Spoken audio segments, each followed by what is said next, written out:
Welcome to perSPECtive. Almost said just speculative board game reviews. As I'm getting confused. Great. This week we are doing a Gateway Games chat, and we have a special guest on with us today. Some of you may know her from Instagram. We got Carly from Gnarlycarleygaming. Welcome. Thank you for joining us. Thanks for having me. Yeah, so not sure if you've seen some of our other perSPECtive ones, but we do like a little mini interview, like we get to know you and see kind of how you got into board games and why you love it like we do. So when did you start getting into board games? I got into board games in college for the most part. I played games a little bit with family growing up and that whole deal. But basically, someone in the room next door to me, he had Smash Up. Okay. And I started playing that with him and friends there, and he dragged me to the board game club at Ohio State. It's called Board to Death. So that's kind of where I started out. And we played mostly a lot of social deduction games. I would jump in on like some other light fair games, whoever like wrangled me into whatever I ended up playing. Yeah. But the night always seemed to devolve into like Avalon and Coup and like some stuff like that. So those were the first games I really played. And I kind of went and was interested, but not overwhelmingly interested. Until someone from Board Game Night had me over and got me to play Terra Mystica with them. Ooh, and that's what got me hooked on games. All right, so I did terribly, but I wanted to figure it out. So you went from like the Resistance to Terra Mystica? That was my jump.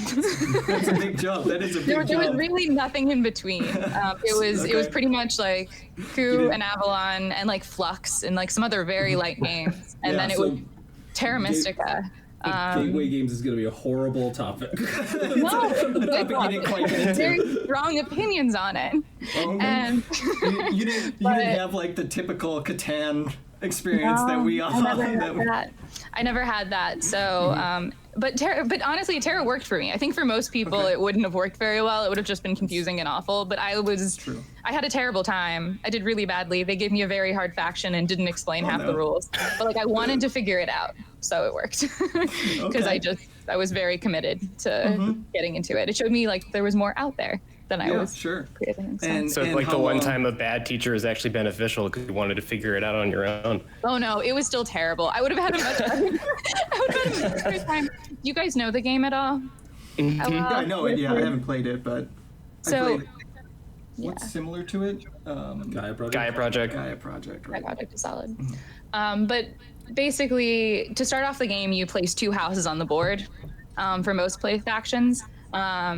And there is some strategy to it. And I basically asked, I was like, where do I put my things? And they were like, oh, don't worry about it. Plus, I was a faction, I was Chaos Magician that only gets 1.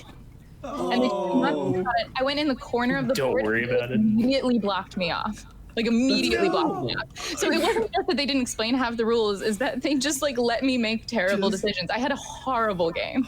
Like did they not know, or did they just were jerks? I think because that's horrible. How is that fun for them if they're just like, yeah, we get to screw her in this game? And I think it was a friend and their wife, and I think that they just, I mean, it is a hard game to teach. It can be like a heftier one to walk through if you're not as like familiar with teaching. And I think the idea of it was just like they started to teach and then they were just like, oh, this is a lot. Like, let's just play and you'll like catch on. And I very much did not. And they were not generous to me my first game. But they also seem to ignore the rule book that tells you what to give new players. So I don't know. But, cool. But it still worked for me. Yeah. That's shocking because that is that's a long game too. It was a very long game. We played on the floor too. We played on like my dorm floor. That was rough. Oh God. Okay. Dang. Okay. So, I mean, that's good. Yes, that's good. Yeah. So then, when did you from there? You started obviously exploring then more games. When did you start getting into the social media realm and doing it there? Yeah, pretty much January, February of this year. Oh, wow. Okay. I'm not a very active person on social media prior to this at all. Okay. Like if you look at my private Instagram, I think my last picture was from a year ago. And then like that's a consistent pattern, like spaced out wise. It's like a life event or nothing. But I ended up talking to Ryan, who's also on Instagram, like Meeple Among People. Other people might know him as. Wonderful human, through my private Instagram, just like on his thing, just about games. I just ended up looking up games, and I just very much enjoyed our conversation. I wanted to do more, but I kind of wanted it to be separate from my other side of things, my private stuff. One for myself, because I don't think anyone, or like a lot of people in my personal circle, do not need to see the gaming content, and vice versa is true. So I just decided to make one. Felt a little silly, but just kind of started from there. And within like a week, it was talking to people weekly, and it's been really lovely. Nice. So. Yeah, Keegan's been our social media manager. He does quite a lot there, and he's been talking to a lot of people, and luckily got us some more fun guests that we get to have on, which is going to be a lot of fun. Yeah. Cool. It's cool that we were doing this too, mainly because of like how wonky this whole year is, and with like board game people or people that like, even if we're introverts, like we want to be around other people playing board games. It's not the same playing games online. So at least doing something like this and talking to other people in the community is kind of a way that like we can all still hang out and like connect, which is cool. So also really happy you're doing this because of that. Yeah, I mean, I started this before everything went to hell, but I'm really happy I've had it, because it has been like a little bit of a sanity outlet. I used to have like a board game night every Monday at our local game cafe, and we have not. So it's been nice to be able to like connect with other gamers in a different way. Yeah. For sure. Have you at least had like a smaller group, kind of like the three of us, to be able to play in person? Yeah, we have a lovely little game room up here, but the two people I live with, my boyfriend and my roommate Mike, we all play games. So we game together regularly, as well as we'll have a couple people over every now and then as well to game. So I'm very fortunate that I can access like at least the 3-player games all the time. But we can play like, so we've been able to keep up with play, but it's still nice to like engage with other people. Yeah. And did your boyfriend, did he play board games before you guys met, or did one of you kind of introduce the other? Yeah, so we actually met at a board game night at a mutual friend's house. Yes, but not to I played a lot of board games when we met, and he played some. and now we're both pretty much on the same level. I'm the one on Instagram. I think I would consider myself a slightly larger board game geek, but he's up there now too. Nice. That's always fun. It's like us. My God. Our 2-year anniversary is coming up. I'm not giving you guys an anniversary present. You better. Did you also meet at a board game night, or did one predate the other? So we actually all met through a Facebook, like just board game group. Max, New Year's 2 years ago, he was selling a board game that I went and bought from him. And Keegan, we met, you wanted to play Feudum. I was so desperate to play Feudum. And I just like, I was rather new into board games. I'm just like, sure, if you're going to teach, I'll come play. And so then I met quite a few of your friends, Keegan, and got friends with them, and our group kind of just grew from there. Nice. Ryan's still Ryan Kingdom Builder in my phone, because that's the game I sold him. So I just like had his number down as like, this is the Kingdom Builder guy, but I've not changed it. and then Max is the wife in Ryan's phone. So that's right. It's a beautiful Max, coupling. my wife, I like that. But he was just telling me that I always forget that it was New Year's, because it was like in Chicago, it was like the coldest week. The first time I came over here, it was literally the coldest. It was like negative 18 or negative 20 degrees that day, and I wasn't even sure the car was going to start. I started it earlier in the day. Yeah, that's right. To warm it up, to make sure, like, will this vehicle even make it over? that first time he came over to my house, it was that winter vortex in Chicago last year. Yeah, and I'm just like, you guys can come over if you're gonna brave out this cold, by all means. Like, all right, cool. We thought we were desperate then to play board games because it was winter. We had no idea what 2020 was gonna bring us. Right? Yeah. Really. Oh, and obviously, ended up missing Gen Con this year, which kind of leads into my next question of do you go to any conventions, board game conventions? Yeah, I would like to go to more. When I first got into games, I was in school and very college poor. But I was able to go to Origins because Origins is in Columbus, and that's where I went to undergrad. So I always went there, and that was a lot of fun. But I would like to be able to do more things. It's just nothing's really happening. I know, right? I was so sad when they canceled Gen Con this year. And 2018 was the first year, and I was so excited for this year. But it's, if you have a chance, definitely. Yeah, I will. As soon as we can do so in a safe way, I would be more than about it. Mm-hmm. I haven't gone to Origins. Origins is a bit more of like the almost prelude to Gen Con, right? That one's kind of like not everything's quite out yet, I believe. Mm-hmm. What did you like most about it? I mostly just like meeting people. I worked at a board game cafe at the time down the street from Origins because it's held at the convention center, and I worked there. So I would see a lot of people and meet people, and then a lot of them would come in where I worked, and so I honestly just like the community more than anything. It's really nice to meet gamers. It's a good group of humans for the most part. Yeah, it is. I've always noticed that about gamers. It's pretty easy to go and make friends. I did some like meetups here in Chicago, just board game meetups, and everyone's always just friendly, and so it's always really nice.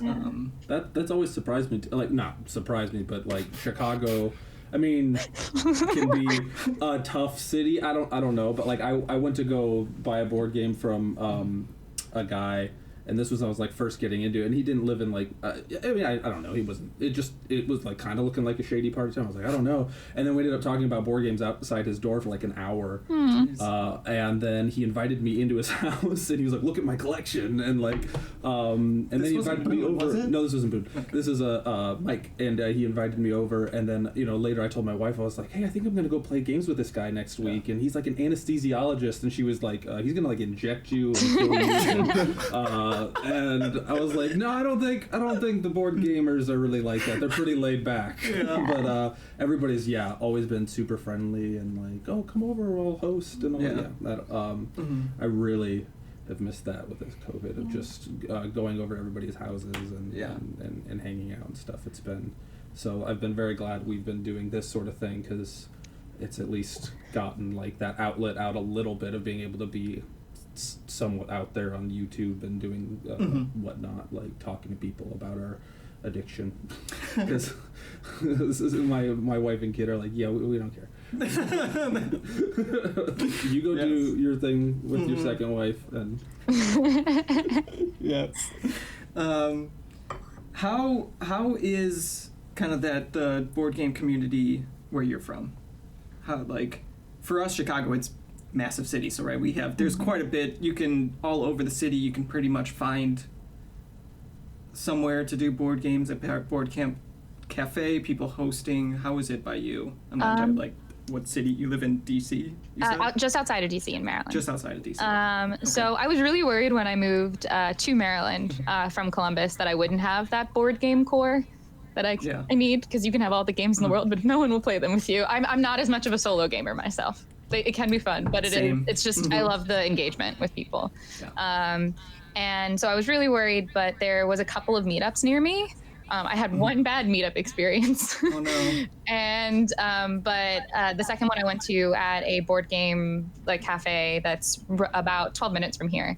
And I've been going there. That was my Monday night group, we would all go there and meet. They have a meetup.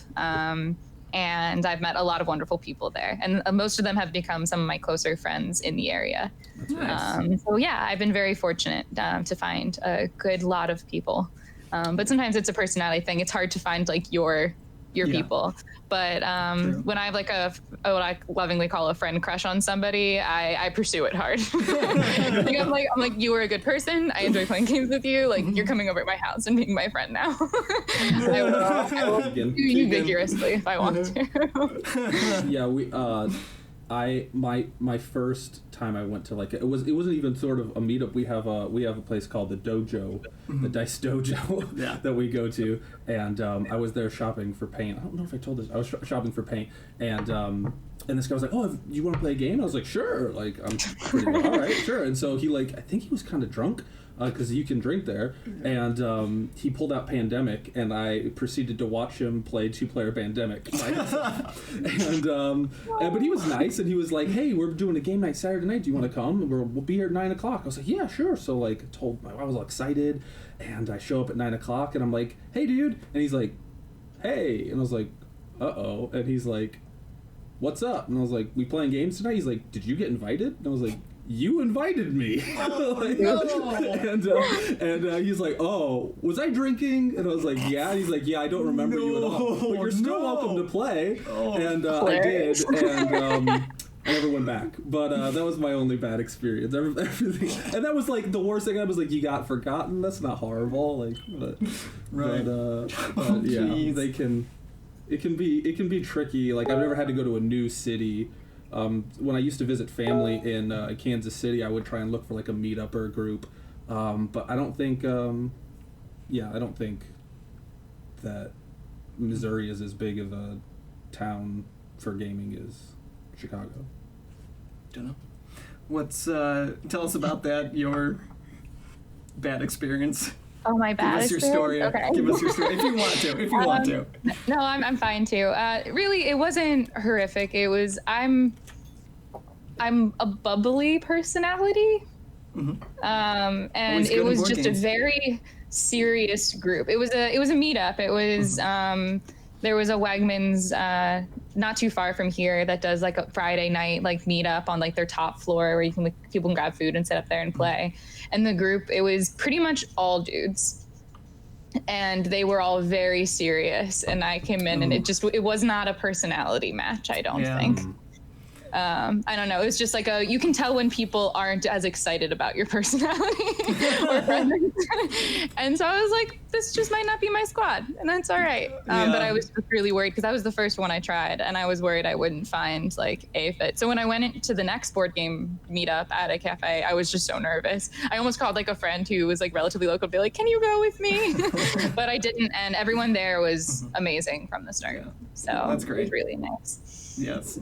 But yeah, that was my only bad experience, and it was just not my squad of humans. That's okay. I mean, at least it didn't stop you from going to other meetups, No. so that's really good. That's good. I was already an addict at that point, so. Okay. That's fair. Yeah. Yeah. And so we obviously can see some viticulture, and Scythe is, on display there. Is Stonemaier one of your favorite, or just one that is being displayed right now? I do like Stonemaier games a lot. I cried when I got Scythe as a game. I've cried a couple times for board games, a handful of times as gifts. But I cried for Scythe. Awesome. I would say I like Stonemaier a lot. I wouldn't. I'm not sure brand wise if they're my favorite, but I tend to consistently like them, so probably. I haven't considered that question before.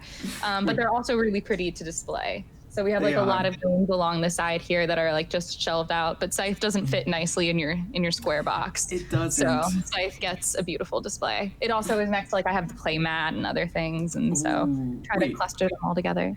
Scythe has a play mat? Mm-hmm.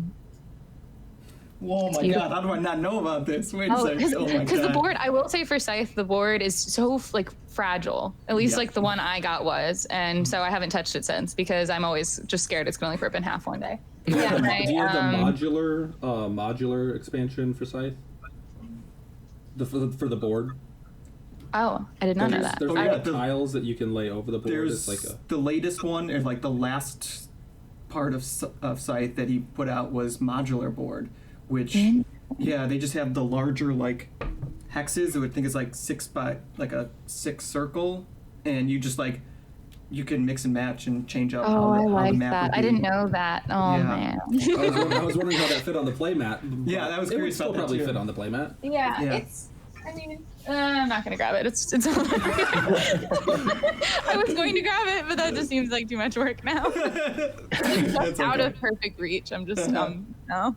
But it's really nice. I just enjoy a good playmat in general. I would like to get a custom playmat for the table as a whole, like our board game table. My friend, one of my closest friends from high school, just got one for his, and I'm now incredibly jealous. Is it one? is it a table that actually like sits in, where you can put a table on top of it to save the game, or just a table? Oh no, it's our normal. It's a table. Oh, okay.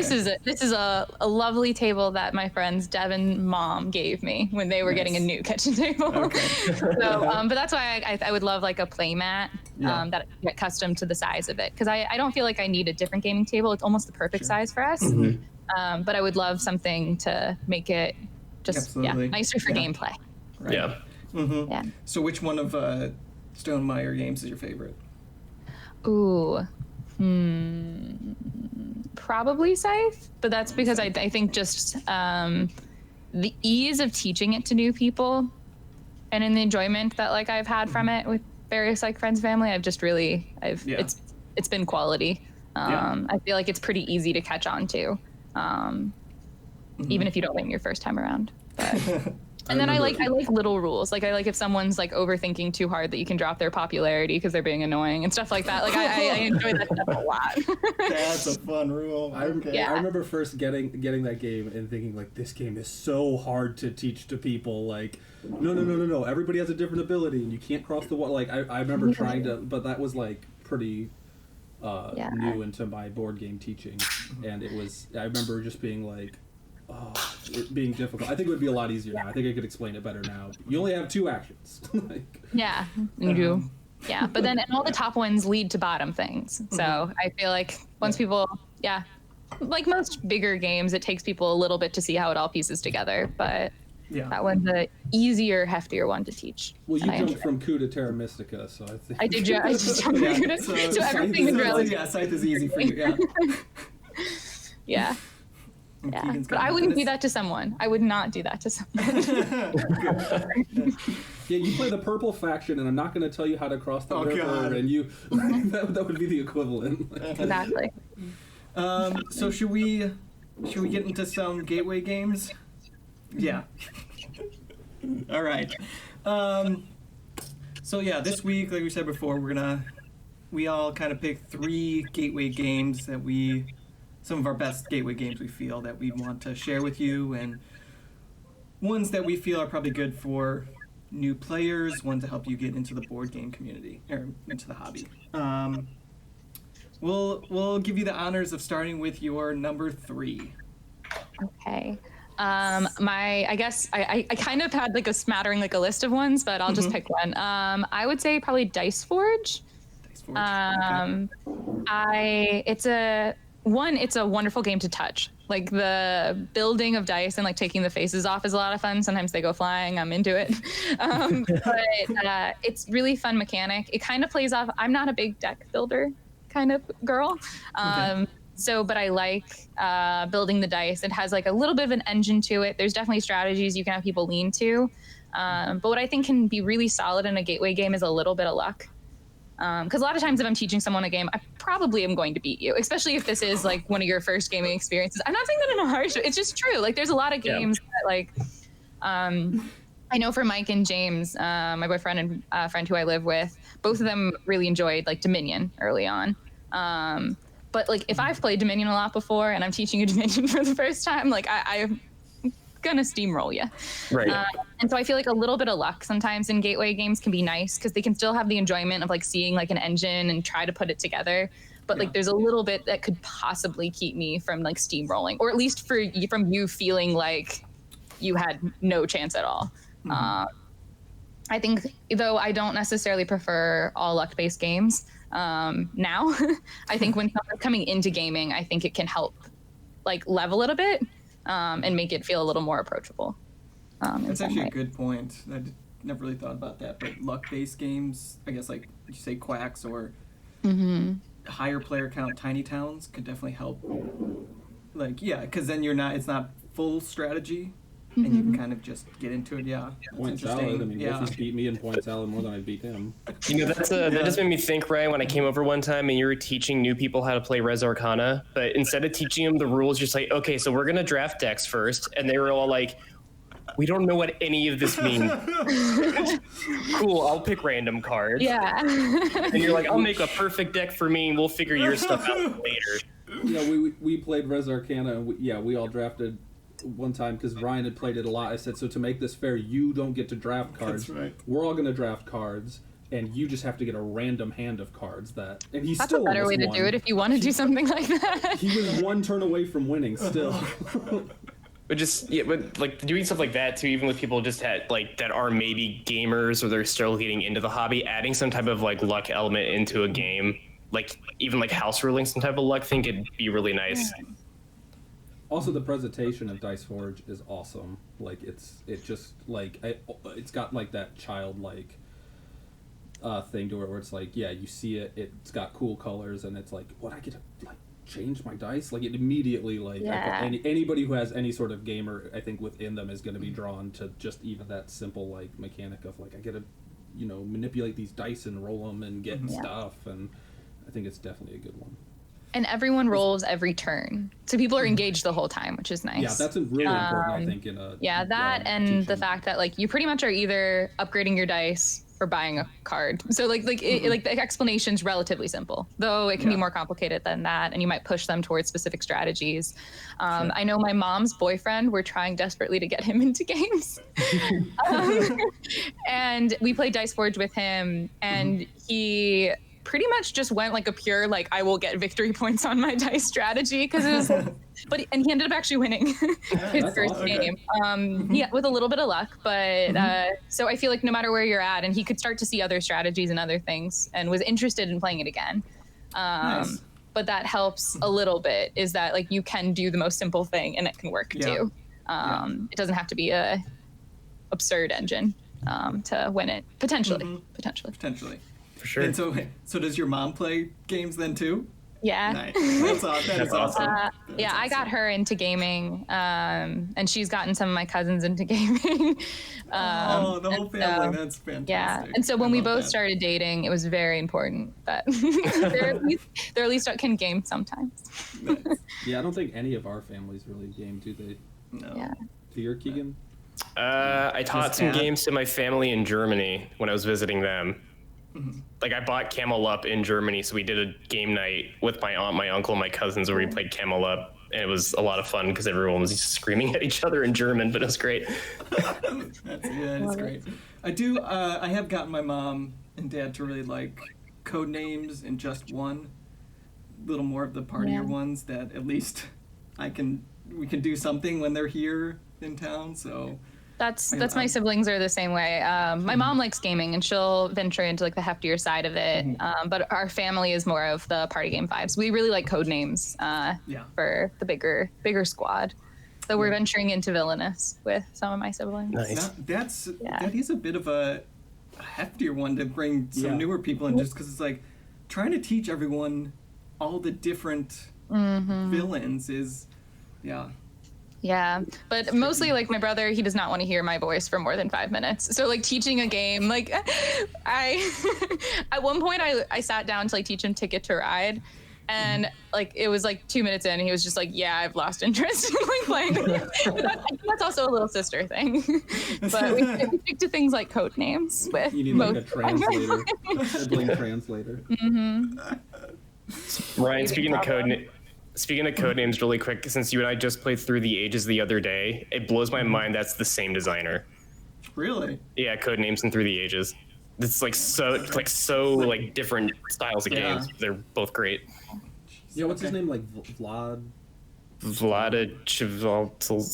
There we go. I just wanted to hear you say it. That sounds Got right. one. Thank you. I did it perfectly in one time. You got it. Good job. They make me pronounce all the publishers' names and stuff. And for the videos, and I can't even barely string a sentence together. So I hate them. Yeah. There's a lot of like surprising designer mashups names. I was just gonna say just that design the same game, like Patchwork and Rodin. Yeah. besides of it. And then you got Uwe, who does. Yeah. That is Uwe. That's who she was Yeah. just saying. Uwe, Yeah. what I'm saying. So yeah, he does, He does everything. He does a whole bunch Even of two other like, ones that are just yeah, he's probably a favorite of mine. Yeah. We say at my board definitely. game, like the meetup that we do on Mondays, that there's never been a Rosenberg we haven't loved. I've never met one that I haven't liked. I don't think I have either. Which Keegan's just a recent convert now because he used to hate Agricola, Yeah. Oh, but okay. he's I'm learned to love super it. into it now. I'm really proud of your emotional growth. Thank you. Thank you so much. I can't wait to try Howard now when it comes out. Feast Roden's definitely been like my number one for a long time. It might be down a little bit more now, but yeah. Yeah, I really, Uwe's really the love best. Feast. It was a birthday gift and a wonderful one. I don't get to play it nearly enough because I tried to teach it when someone was very hungover, and now they don't want to play with me. That's And so that brutal. was a mistake, but we're That is. Yeah. Okay. I'm gonna do my number 3 because it was already Yes. said just Okay. now. So it is It's on your hand. Okay. I like spoiler. Spoiler. Just Spoiler. one. it. I mean, it's a good. Yeah. I mean, it's a party game. Well, actually, but it like I think for that type of thing, like I've definitely several times brought it and had people be like, "Where'd you get that?" and like ordered it while we were playing it. Yep. Also, of the like sort of code names, Decrypto, those like types of kind of party games. I really like that one because for the same reason you're saying with Dice Forges, you like in code names you have one team playing while the other team's kind of hoping they mess up. While you're taking turns, but in just one, everybody's engaged the whole time, even the person who wrote the clue and stuff. So I really like just one. And I still have it. My criteria was I had to have these games still in my collection. So. Okay. For my gateway games, because Oh, there was a mine couple are- I thought of, but I don't have them anymore. Like either I sold them, so I was like, can I say that they're my favorite if I sold them? Like, But they can be good gateway games and not your favorite. that's true. Yep. That's true. Because they're they're not the doing games that I would favorites, it's introduce good? to people Yeah, aren't it's just- necessarily the ones that I play more often myself. Yeah. It's kind of Okay. hard. Same. I kind of went with ones that if someone new were to ask me what games they should go with, I would probably point them to these ones and be like, these are great ones to get you into it and kind of like introduce you to the different types of mechanics. So I chose different mechanics for each one. So Oops, I messed up on mine. I did my favorite like that I owned. it's fine. This is supposed to be just open. We just kind of Whatever works. Yeah. Yeah. Already to help screwed us. Already screwed.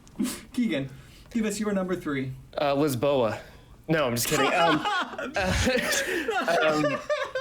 I kind of did the same thing with you, Ryan, where I'm trying to think of like mechanics or like different things to introduce to people. I'm not huge on theme in games. I'm more of a mechanics person. Like the theme is whatever. Like if the mechanics get that work though, same- like Same reaction as Carly there. I don't really care too much about the theme. If it has like solid mechanics that interlock together really well, that's what I care about more. It can look great, but then play like garbage. I'm not going to want to play it again. But it can look like trash every splatter game, but play great. I'm all about it. How do we mute Keegan on this? How do we mute How do we Oh, disconnect him hey, from the get call? out of here, Ryan. So my number 3 though is more of a theme and storytelling game. So kind of a game to get people not worry so much about the rules and just have fun. Fog of Love. Hey. Okay. It's great too because it's technically a 2-player game, but I think it's a great gateway game because it has the best teach ever because it just throws you into the game. The rule book itself says don't read the rule book, just play the game. And you flip cards over and it tells you how the game works while you're playing it, which is great.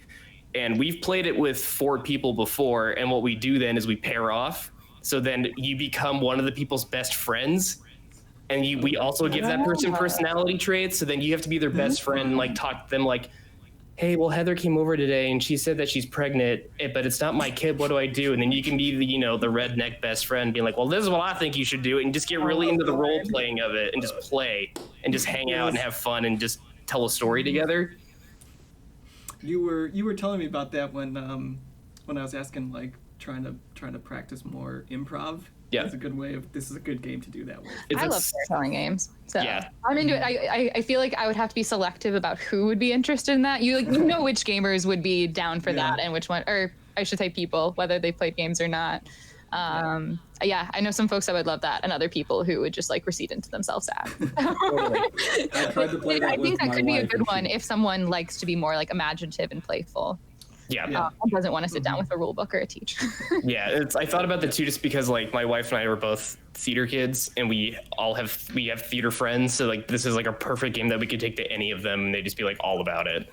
Yeah, I can see theater that. people would definitely have a lot of fun. I was a with theater kid myself, so I get that. Hey, there we go. Yeah. Were you, Ryan? No. You're out of the group. Thanks, man. I was in a couple plays. Listen, I was a design person, okay? You designed the stage. Well, yeah. Was that the? Well, was that, did you? No. I designed the building that the stage went in. Yeah, so my number 3, I'm probably the only one actually. I brought the board games here because I have all 3 of them. I knew it. You did call it, I know. Wait, and Keegan called it. You messaged me, Keegan, earlier. Yep. This is probably one of the earliest games that helped get me into board games. It is a tile laying game, and when I feel that it's a good entry into tile laying, and that would be Carcassonne. It is still one of my favorite games. I rarely win at it. Unless you're playing but- me. No, even you. No, you used beat to- me. Did I? Okay, well. I don't know what is about this tile laying game, but it's so simple and just really fun to try to like figure out and match up and try to like sneak your way into a castle to take it from somebody, to sneak into a field right at the end to have more meeples on it. But it's just kind of that quintessential like, here's some meeples and we get to just play some tiles down and let's match it up and create this large city and these crazy let's try to do this massive city. Who knows, maybe we can pull it off. Or and then I have almost all of the expansions, and I found it a lot of fun and fairly easy to teach to new people. It's just like, you're gonna play this guy either on your road, in your field, in your castle, and trying to have the most people there to score you points, and just have fun trying to match up these tiles. So it's always one that I like to recommend to people or teach to new people right away, or just one that like we've played 2 other board games that night. And I'm like, let's just play some Carcassonne. Or if you're just like, we're waiting for some people to stop by, we got 20 minutes, let's just bust this out. And Every time Like- you recommend it, I'm like, I know, because Max can never understand the damn how the fields work. I don't know why. I can understand every game I read, but for some reason the way the field score always confuses me, or I always forget, and then I lose, and I'm like, this game's stupid. Or I'm stupid. But no, it's the game. Yeah. I like it a lot. I have some very, very aggressive friends when it comes to Carcassonne. It is, Like, yeah. like they could do something that would very easally help them, but they will steal your shit. Like that's like they'd have so much more enjoyment out of using all of their meeples to make sure you suffer. And so that's but I do like it as a gateway game. It is a really easy one to help people as they're playing too. If they're like these are the couple things you can play on. You only have so many options. And they can be like, is it a good idea or a bad idea? And I can like walk them through very easily what could be a not. And before even halfway through the game, they could just it's pretty intuitive after that. And the fact that it's just like literally pick up your tile, figure out where you want to place it. That's it. That's literally all you're doing. That makes it for a tile laying, makes it very easy, because if you start looking at Ginkopolis or some of the other ones where pipeline, it starts to get a lot more complicated. And yeah, this one just leaving it simply as that's it. You're laying tile down and playing a meatball. Simple. I got a question for you though. Would you consider yourself an aggressive gamer though? Because like several of the games you've listed are like pretty like Terra Mystica.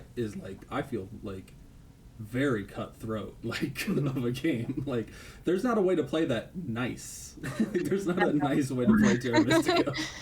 No, I would say I am an aggressive gamer. I've been told I'm an aggressive gamer in Go. I guess I think I would rather be aggressive than just like be passive for sure. I probably am more of an aggressive gamer. Oh man, I want to see you play Food Chain Magnate. So do you attack a lot in Scythe? Do you steal other people's stuff? Oh no, in Scythe I'm actually when it comes to fighting, if I don't have to, that's one of the ways I'm passive. I would prefer not to engage in combat. When I do engage in combat in Scythe, it's my last star. It's my like way to get 2 stars in a turn and wreck your day. But if you can cut somebody off and make sure they didn't get any resources, that would be your first option then to be aggressive that way. Passive aggressive, I guess. Or, I guess in that way game it's passive aggressive. In Carcassonne it's aggressive. Yeah, in Carcassonne I would say I'm generally less aggressive by default. I'll be a little more aggressive with the fields just because they can be worth so much at the end. Yeah. But when it comes to like, if I can avoid, Scythe is really the example that I can think of, but I avoid battle in that case, but that doesn't mean I won't be an aggressive player if I have to.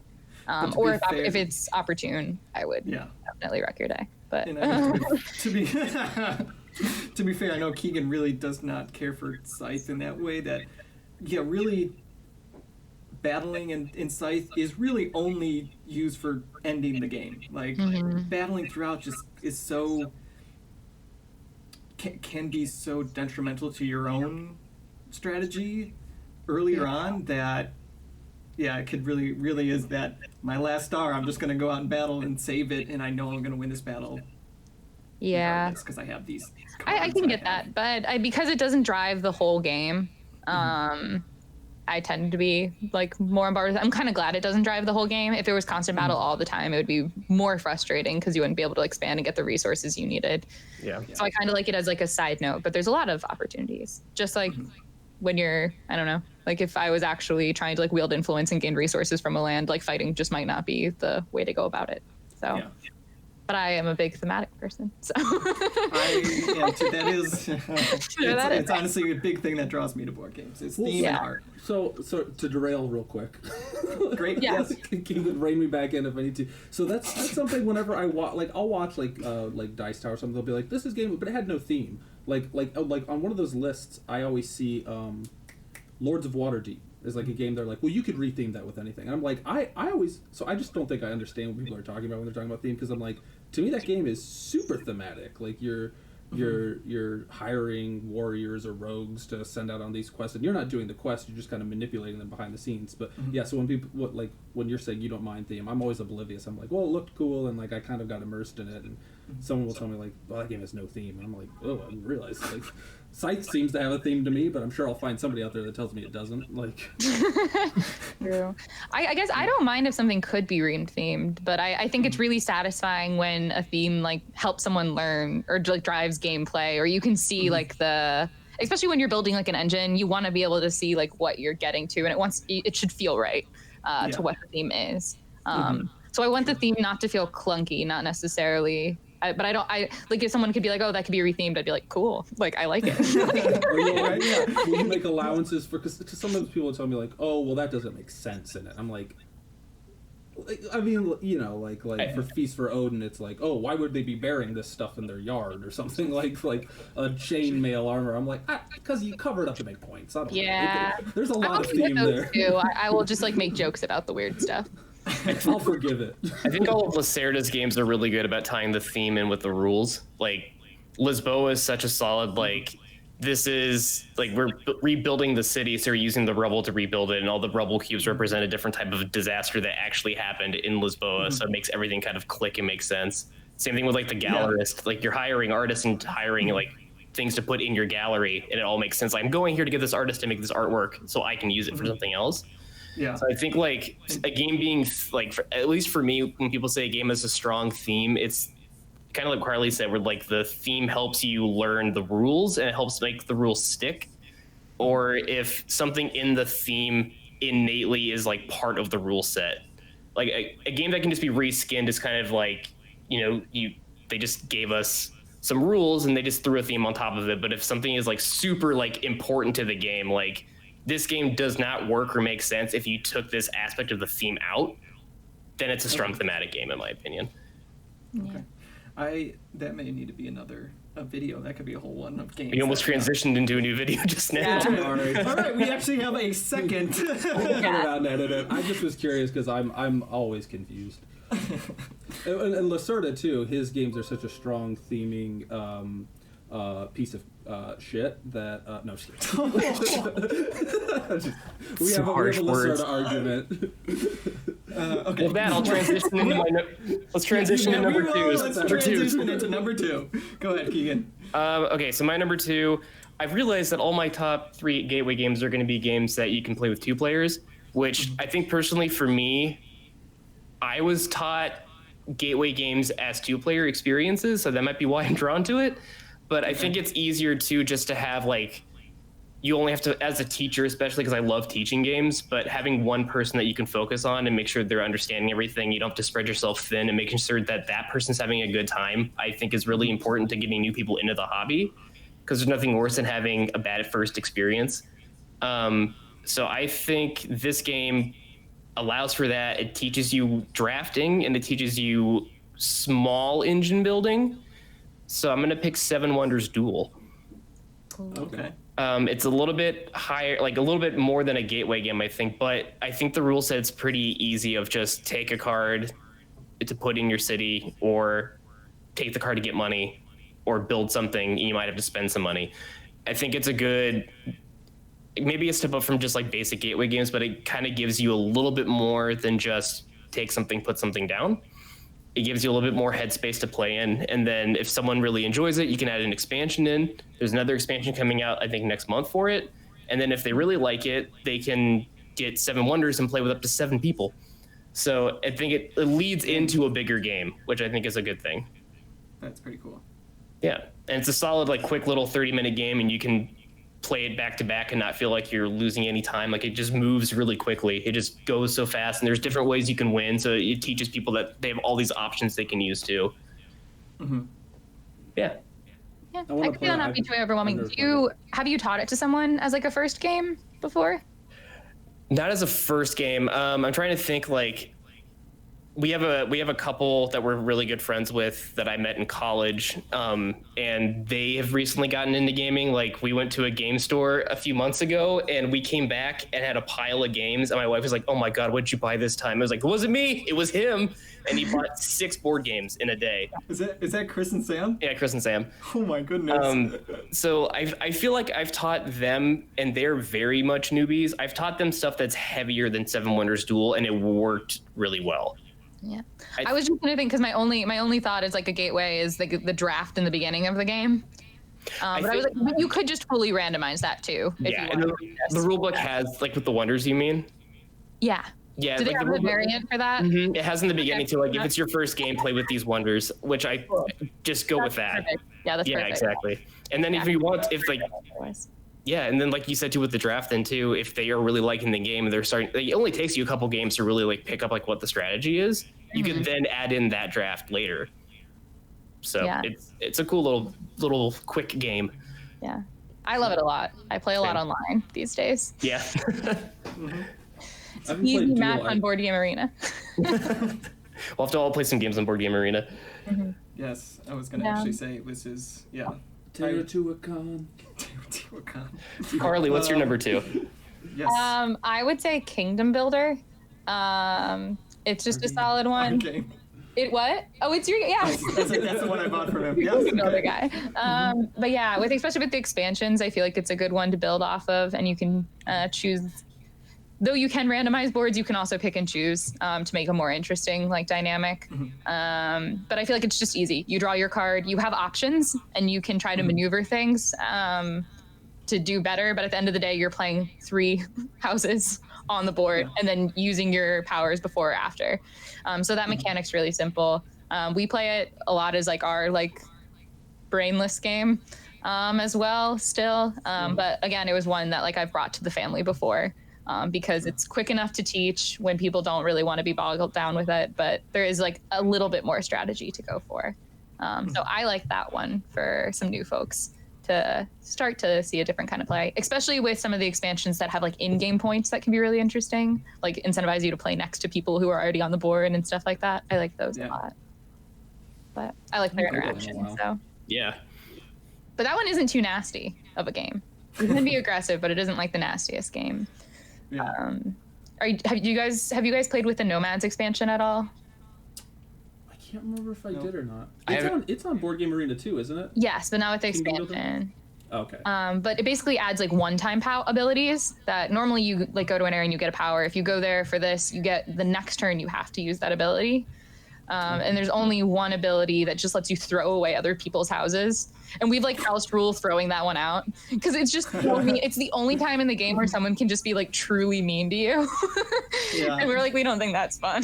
I'm like, or at least I don't. I'm just like, because I got it one day and I was like, I refuse to do this. I'm like, I can wreck everyone else's game and I just don't want to do that. We just had a conversation about that the other day where it's like I feel like we all like aggressive, mean games. Probably me the most because I love splatter games. They're all mean and aggressive to an extent. Yeah.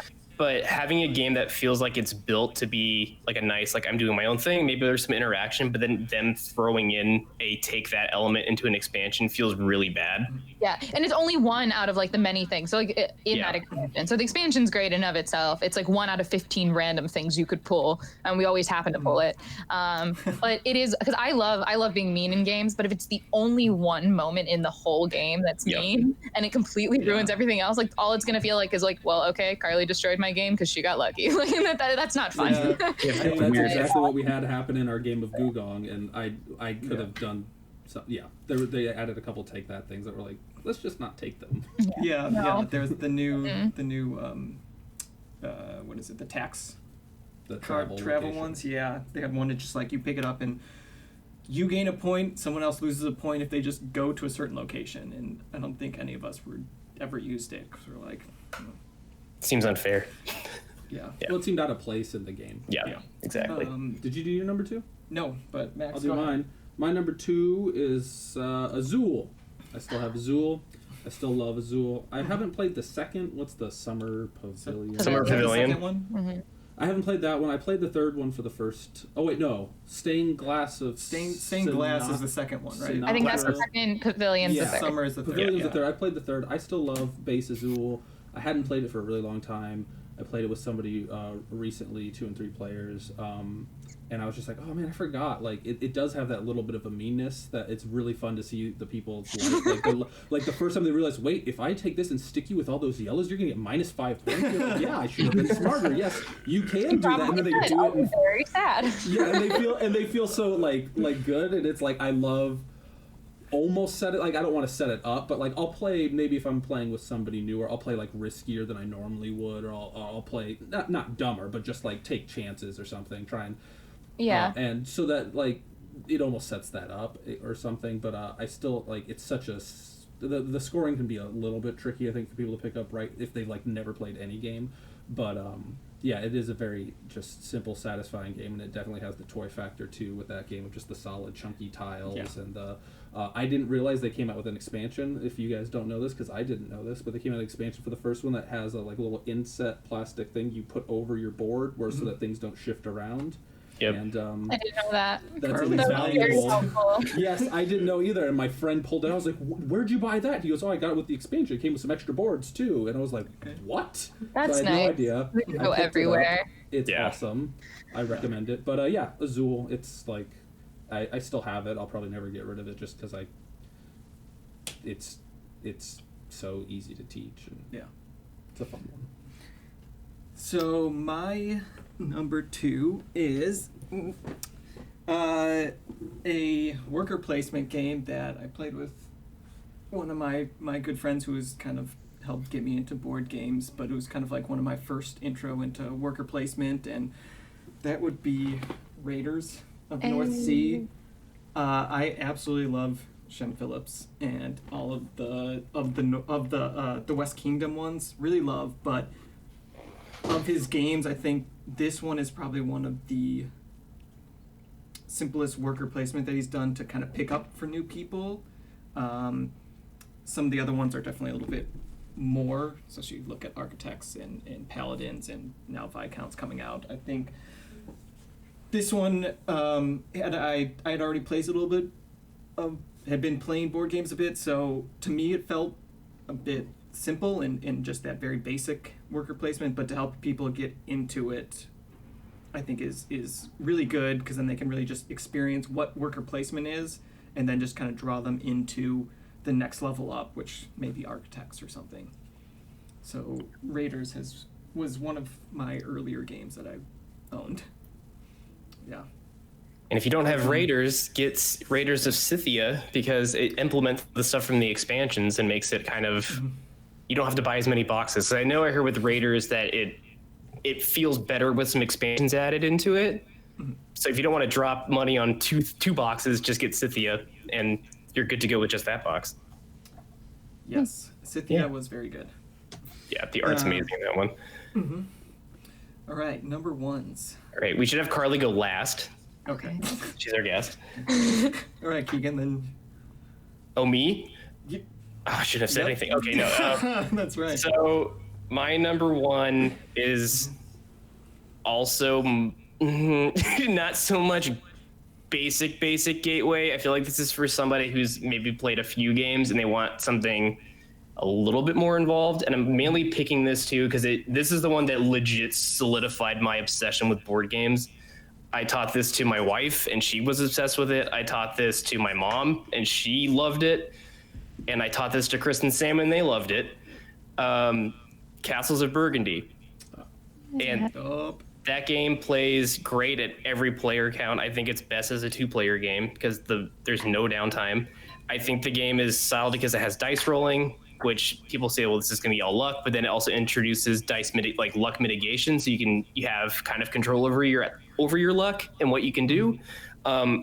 It has tile laying, so you feel it's really satisfying just putting pieces down every turn and putting something in your city. And the fact that no matter what you do, you're gaining points. Like the epitome of a Stefan Feld point salad game, where every turn feels really gratifying because you're getting something out of the turn. And you can play just for the turn that you're on, or you can play long game and think a strategy that you want to go with. So I think it's great for anybody, someone who just wants to play a game and just put some pieces down on a board, or someone who really wants to think out like a long-term thing for however many rounds the game lasts, 20. So yeah. And one that definitely never seems to get old. No, it has great shelf life. It's a good game. It looks ugly as hell, and the new edition looks even worse. But it's a beautiful. I love it. It's a beautiful. The new edition was awful. The first time I played it was with you and Kat at Ryan's. House. At my house. I'd wanted to play it for forever, and I never had. But, that game. And you were like, "You haven't played this? We're playing it." Yeah, I played that game 8 years ago, really? and it's still my number 2 favorite game of all time. It was number 1, Dang. but it's I don't think it's ever going to leave that number 2 spot because it has a really special place for me. Mm-hmm. Yeah, Gloomhaven replaced it, right? No, Root, fool. Oh, do you like Gloomhaven, Carly? I do. Oh, You good. do not? Me too. Oh, you do not? No, do you not? I do. You. No. Oh, I love it. He's been playing it for. Hello. There's my stack. It's right behind me. The Jaws is on top and brown circles, and Gloom's right there. Frosthaven on the way eventually. So if you were in Chicago, you could join our. Yeah, we basically did everything there is to do in Gloomhaven. Mm-hmm. Except for we didn't finish campaigns. Oh my god. And we finished one, and we finished Jaws, and we finished Round Circle. But I still have some going because I had one that I started off with that was every month and a half, and that was not satisfactory. And then I started one that was weekly. We made a lot of progress pre-pandemic. And then my partner and I, that's my phone. My partner and I decided to play a 2-player, and we steamrolled through it. Over Christmas last year, we did 60 hours straight of just Gloom. Oh my god. Not actually straight, but pretty much that's all we did for days was I had my giant box with massive organization and just played constantly. Did you back Frosthaven? Oh yeah.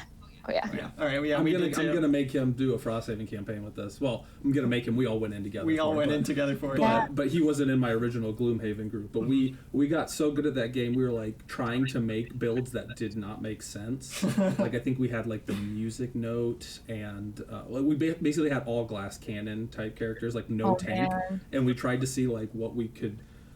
And we could still beat it. We would try and find the hardest scenario, that people list as the hardest scenario, and we would just try and make the worst group possible. Eventually we did. Eventually we made a group so bad we could not beat base. Maybe that's what we should. I want to try that because we've been itching for more gloom in our life. It's fun and it's hard because like you want to do it again, but I'm like we've been through every class. At this point, I've personally played almost every class. Oh my god! Really? I didn't do that. And then Forgotten Circles I've done twice. Or not Forgotten Circles, Jaws of the Lion. Oh, nice. Yeah, we didn't beat Forgotten Circles yet because it definitely adds quite a bit more complication on top of it. Yeah, I have feelings, but maybe that's... Yeah, I have feelings about Forgotten Circles, but... Do you want me to do my number one? No, yeah, okay, sorry. my number one. Oh, you're fine. We'll just have to chop this up into 4 videos. Yeah. My number one is kind of a party game. Sort of. It's not really. I don't know. But everyone I've played it with has loved it. My wife's cousins, who were like 15 at the time, 16, I showed it to them at like a family meetup thing, and they played it for hours instead of hanging out with their family, which I ended up feeling guilty for. But is Mysterium. I love Mysterium. I love the theme of Mysterium. I think there's a new one coming out. Yep. With like a carnival theme. I can't wait to get it. I like it. You can play it as written, like as the rules have, where like you have to try and guess the clues.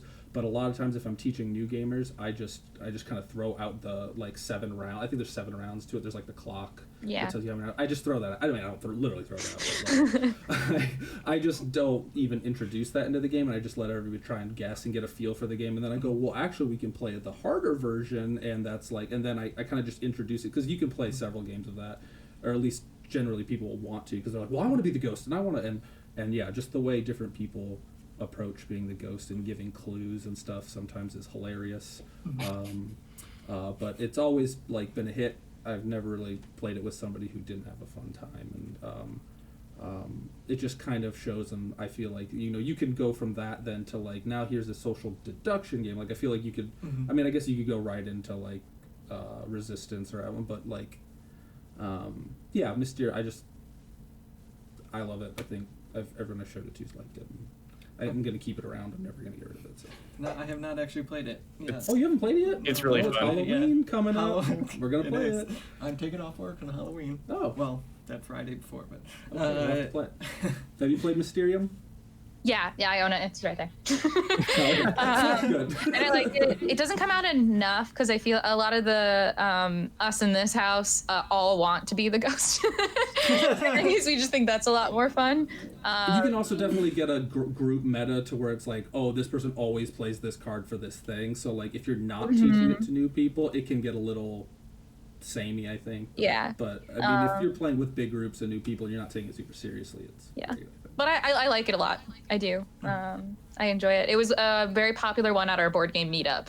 That like at some point, like people would, because you could just get big groups together. Because a lot of times you'd be playing with like 4 people, and then like different people would leave, and then we'd have like a giant group of people, and we're like, what can we play that's like easy enough to teach everyone in like the hour we have left before everyone goes home. This is a question you did. What size is your collection? How many games do you have? Do you know? Oh yeah, where do you have to? About 200 games. Not crazy. Okay, that's like you guys. Yeah. Nice. I would love more, but That's how it always is. In time. I have a hard time getting rid of games. I actually some of the first games I've owned, I like threw away boxes for expansions and things like that, and now my heart like aches. That's Keegan. I throw away expansion boxes. If they fit in the base game, I don't need them. It takes up space on the shelf for something new. I don't care. It's beautiful. It makes me happy. Yeah, they're all in my they're all in my closet. Yeah. All my expansion boxes. You have some of my expansion boxes. I did lose a good chunk of games to a flood in undergrad. Oh no! And now I like will not keep my games close to ground level because it's saturated. So sad. I have all of Betrayal in like in just the expansion box because the main box got soaked, but the game somehow survived. So, but it was an expansion. But but other games got decimated. So so I should have more, but I don't. Are you a big Kickstarter person? I haven't been. Newly because I've been online and like hearing more from social media about upcoming games. I have been more, but historically I have not not really been active on Kickstarter. I just, once a game was popular enough that it made it to our shelves at like the board game cafe that I worked at, or like a friend brought it to my attention. But not till recently I've been more aware of Kickstarter projects, especially because a lot of people who've had Kickstarter have reached out to me like via social media and let me know. So my obliviousness has been cured by just being there for people to yell at.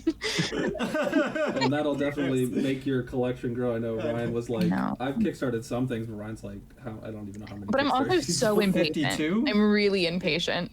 Yeah. So it's hard because I am too. Yeah, I have a lot of games, but I also I want to play a new one tonight. So I could put my board game budget towards a Kickstarter, and I do want to, and I want to support all those things, but I also could go to my lovely local game store and get something I can play tonight. Yep. So it's hard. It's hard mentally for that. That's the game. That's usually where I'm at too, because I look at my Kickstarter and go, are there any updates? When's Rococo Deluxe coming in? I really want it. And then I go, I should just go buy a game really quick to satisfy this craving. I'm wondering if by the end of the year I'll be at 60 Kickstarters maybe. I don't know. Oh, man. And that's probably less than 2 years of kickstarting too. Yeah. I don't know how much I spent on Kickstarter or over board games over the past 2 years. I think I calculated it over $5,000. Who needs food? Right. Food's for losers. Yeah, Ryan doesn't eat. You can eat cardboard if you need to. I mean, I'm lucky enough that I get paid decent at my job, so most of my budget just goes there. Well, Ryan, what's your number one? Yes, my number one is a game that I absolutely love. Oh my god, I have almost all of the upgraded components for. I will, when people ask me what games they should try playing, is the first one that I will tell them to play. Absolutely love it. It is a Stonemaier game, but the one not designed by Jamie. Wingspan. Yeah. Oh my god, I love this game so much. Elizabeth, who designed it, lives right near me. She's wonderful. That's really cool. She's a good human. She's awesome. I met her at Gen Con 2 years ago in 2018 and got her to sign the wooden bird for me. Aww. And one of the artists was there too. And she signed it. Super excited for the expansion to come out. I already pre-ordered from MapleSource the new wooden nectar pieces because I have all of the upgraded birds and everything. And so as an engine builder, I think this is a very easy one to kind of pick up for people who, I've taught this to people who've never played, who are really early on in the hobby, and they've all picked it up relatively quickly, and by halfway through the game they're already kind of knowing what they're doing, maybe asking a few questions, but several times have come and beat me who have played a lot, and you're just you can kind of pick up and figure out what's going on and teach you kind of what an engine builder looks like. And really good one to start bringing people into the hobby, and is a bit more, there's a bit more to it, and strategy that they also kind of get to understand deeper board gaming. So Wingspan I always recommend to people. It's such a good game. Thematically, I wouldn't have thought it would have been a good gateway game necessarily, but I taught it to Melissa and she beat me in it. My wife Melissa, and she doesn't hardly play any games, but she picked up on it real quick. And I'm actually surprised at how many people pick up on it and pick up on strategies. That's why when people critique it in the sense of well, if you get certain birds, it's not fair, or it's some of them are overpowered, or it's not balanced, and I'm like, well, yeah, but it's this isn't a splatter game. This is it is a gateway game that you can teach just about. I'm okay with it not being balanced to a razor's edge. I feel that way with most games too. But I don't need it to be perfect, and there can always be a little luck that happens. But like you were saying at the beginning, with the luck sort of being great for a gateway game. I definitely feel that with Wingspan. And I don't even know how many people that game has drawn into the hobby. I can't even count how many. Everybody knows about that game. Lots of birders. Even people who don't play board games are I know who would talk about that bird game. And I just bought for Sam's birthday, I just bought her Wingspan, and we were on the phone, and she was opening the box, and she held it up, and her face was so hysterical. It was great. She was loving it, and she opens the box and goes, eggs. It's like they are. I mean, the tactileness of it is fantastic. So, yeah. That's a good I almost missed out on that game because I saw the hype behind it and saw the pre-orders, and I was like, that's a Stonemaier game though, and I don't like Stonemaier. And then you and I played it when you got your pre-order in. I was like, God, I fucking messed up. I should have pre-ordered this. And then I couldn't find it for like 2 months. That's right. It was so difficult. Like, I got really lucky that I pre-ordered it from Dice Dojo early, and I got like one of the 2 copies that they got. They were supposed to get in like 15 copies. They got 2. Yeah, they were very short with that game for a while. Mm-hmm. I don't think Jamie anticipated how much it was going to sell either, though. They did not at all. Yeah. Well, I went and picked that up for you from the store. Yeah. And when I walked in, they were like, "You are lucky." They were like, "We have 2 of these," and like people in the store were giving me like dagger eyes, because I was walking out there, I was like, "It's not mine. It's for a friend." I'm surprised they didn't like ID you, because they're like, he lives in Lakeview. Get mugged. Yo, here's his address. Don't go after me. Yeah. And I think, I got you into it so much. You bought it. Yeah. And for your birthday, I bought Max the wooden birds. Because he loved it so much. Ryan, I helped with that. I paid for that. That's right. Yeah, Keegan went in on that with me. I'm a good friend. Yeah, so absolutely love it. Yeah. All right. Carly. The grand finale. Grand finale. Man, I wish I actually was prepared with like a full top 3 list, because I didn't realize you were like top 3. I was like, I'll think of games. It was actually hard for me. Top 3. It was actually hard for me to think of. And so now we're ending on one that I do love a lot. I was actually kind of mentioned it before, but I actually think Jaws is. I'm so lazy, but I think Jaws is it's designed to be a gateway game for Gloomhaven specifically, but it teaches they have a starter set of cards that they actually are more explicit about what each of the symbols mean for like the later cards. At the end of the day, you're just playing 2 cards every round, and I do think co-op games have like a special place for gateway gaming. I think the hard part can be with a lot of co-ops that there can be what I lovingly refer to as board game bullies that you can do with like Pandemic, where they essentially play by themselves. But Gloom, like with most Gloom games, you can't do that. They have their own set of cards. They could say that they're going relatively early, and then it's completely steamrolled and out of your control because they think early is wrong. But I think they did a good job with Jaws, like introing you to cards. You get more as you go along, and teaching you the dynamics of the game and making it small enough, like it actually fits all in the box. So I think that one's actually a pretty good one, and it can, depending on your audience, can actually hook someone to like a storyline that they care about. Yep. And that one only has like a 15 scenario arc to it. That's a pretty like well thought out storyline, and I like the characters in it. So I would say that one could be a good gateway depending on your audience too. But I feel like any of gateway games, it all depends on who you're playing with and where they're going to find that like spark of joy. Yeah. So yeah, definitely. We had talked about Jaws of the Lion too having a sort of like cross. I can't think of the word because my brain's not working, but just like it works just with had coffee. It works with the role player community too, and that like I have friends that play WoW and play role player games, but they don't play board games, but they have Jaws of the Lion. There's an older couple I know who plays World of Warcraft like only, but they went and bought Jaws of the Lion because they'd heard about it and they're loving it. And I think we hunted it down pretty hard when it came out. I was not supposed to have it. I went to Target because I thought they had like a release date, and I thought that was everywhere, but it turns out it's not. So I went to my Target on it, and I'm like, it's supposed to be here. And they hunted it down for like 30 minutes for me, and it was in the back, and it turns out it was supposed to be released like a week later, and they weren't supposed to put it on the shelf. I felt so bad. But I was like, that is awesome, though. That's awesome. That's a great story. I got it a week before everyone. Well, and I felt bad because I posted it online. And somebody was like, because I was like, shout out to like Josh at Target who like spent time finding this. And then I realized they weren't supposed to have it. And someone else was like, I did the same thing at my Target. Like, thanks for letting me know. And I was like, oh no. Josh fired. Josh is now gone. Oh no. Yeah, Josh lost his career. Yeah, you lost.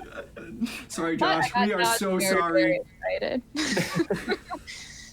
I still gotta play it. I haven't. I'd probably play Jaws of the Lion. You could play that one just by yourself. I guess you can play all of Gloomhaven by yourself, but You could. I think, yeah. I think it's a really solid little arc to it. It's cute. I want to play it. Scott has it, so I'll probably borrow it when he's done.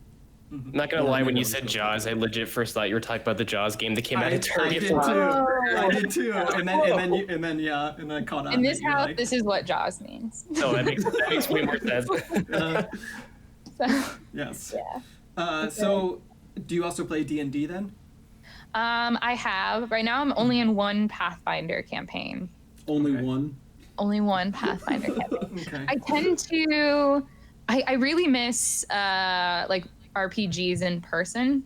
Mhm. It's really hard online. I do enjoy it. My Yeah. friend Felix DMs, and he has far too many campaigns to count. But I'm really enjoying it. We're like a circus troupe, and I'm a literal half orc conjoined twin ringmaster character. So it's a lot of fun. That is great. Yeah, but we've tried to maneuver it online with like Discord and whatnot, and so it's we do it like every other week. But that wasn't Yeah. my avenue into gaming. That was like after I was already gaming, and someone was like, "Do Yeah. this." Yeah. And That's same with me. So now I do more campaign elements. But I like campaign stuff. After like Gloom, I started doing like Pandemic Legacy games, and we got My City recently, and that's been nice for like the house, particularly during COVID life. Yeah. Nice. Yeah. Awesome. Well, that is our list of gateway games. We'll have to figure out what. I don't know what that was. Caffeine's kicking in. Oh, great. You're gonna have a long night ahead of you. Right, yeah. We'll have to figure out what our next video will be, but we want to give a big thanks to Carly for joining us. Thank you, It's Carly. been Yeah, bother really me great. anytime. I'm down Yeah, for it. we definitely we will definitely have you on for more. We want to keep getting on guests and just people in the board game community because like Keegan said, we just want to keep talking to people, especially with COVID and not getting to be with our larger friend groups and throughout the country then too to just get to meet those people and because this hobby is so friend making friendly. I guess you could, like, best way to put it. I don't know how to say that. What are you speaking Friend, like make me? you friendly. Friend making. Sure, I couldn't think of it. Leave me alone. Now you know how I feel. Yes. Work are hard. It's good.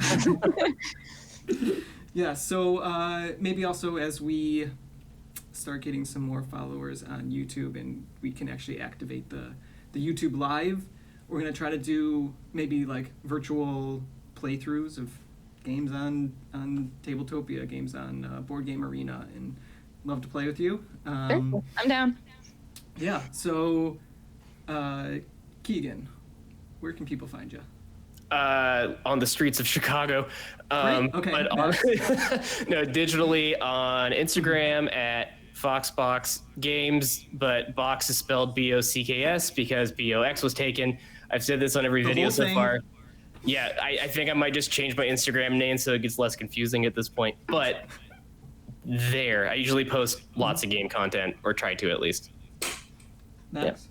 I'm at Chimmons You on did not know this Instagram, already. CHIMMONS. I know it's like my name. It's almost my name. I don't know how I can't remember. CHIMMONS. Yes. Yeah, that's where I am. And you can find me at ryan.gebi, Gebi. And our special guest, which I'm sure a lot of people already know her, but where can people find you, Carly? You can find me on Instagram, and it's Gnarlycarleygaming.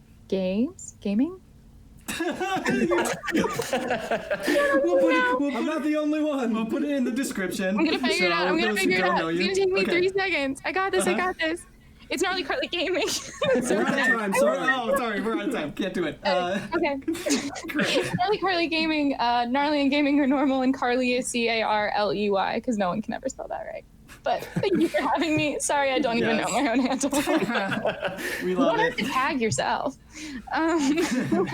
That's true. We're That's true. professionals Yeah, that is here. Early. But until next time, thank you, everyone. This will. All right, I'll just cut it here. But yeah.